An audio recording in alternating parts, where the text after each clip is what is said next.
kepercayaan atau agamanya.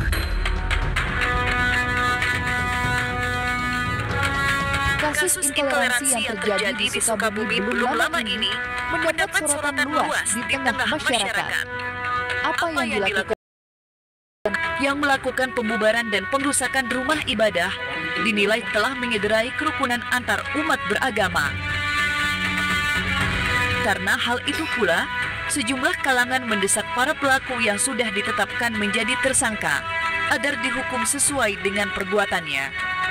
Desakan itu disuarakan oleh sejumlah kalangan lantaran berembus kabar jika Menteri Hukum dan HAM berupaya menengahi kasus tersebut dengan mengedepankan restoratif justice yang artinya 8 pelaku disebut-sebut akan ditangguhkan. Kabar tersebut sontak saja mendapat tanggapan keras dari praktisi Hutapea. Lantas, apa kata Hotman?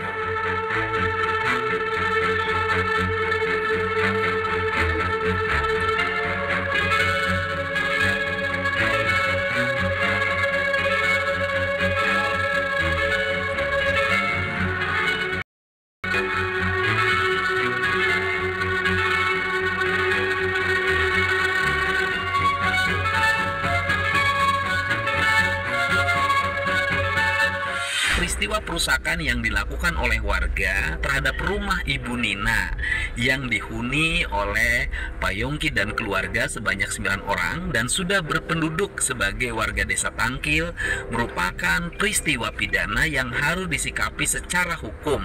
Untuk itu, saya meyakini proses hukumnya akan berjalan secara objektif.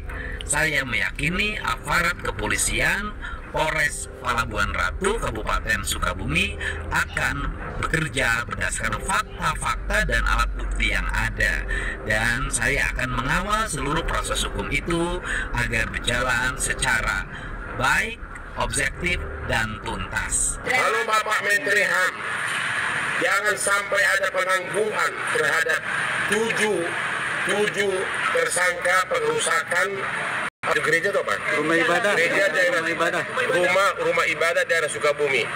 Bapak itu diangkat dari Menteri HAM adalah untuk menangkap orang-orang yang melanggar HAM.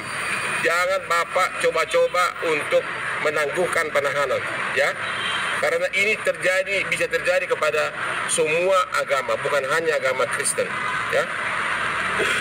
Jadi sekali lagi pada Bapak Menteri HAM, jangan Bapak bantu untuk penangguhan, ya. Bapak justru ditunjuk sebagai menteri untuk membantu polisi menangkap para pelaku pelanggar HAM. Kalau pandangan saya, boleh-boleh saja Kementerian HAM ya tadi ya, Kementerian Hak Asasi Manusia ini menjamin kepada 7 orang tersangka. Tapi jika berpendapat mungkin akan lebih baik kalau Kementerian Hak Asasi Manusia ini juga menjamin kebebasan beragama bagi orang-orang yang terjolimin, yang teraniaya dalam menjalankan ibadah agamanya. Jadi kalau polisi mungkin sudut pandangnya kan mungkin melihatnya bahwa ini termasuk dalam pasal 170 yang saya tahu pasal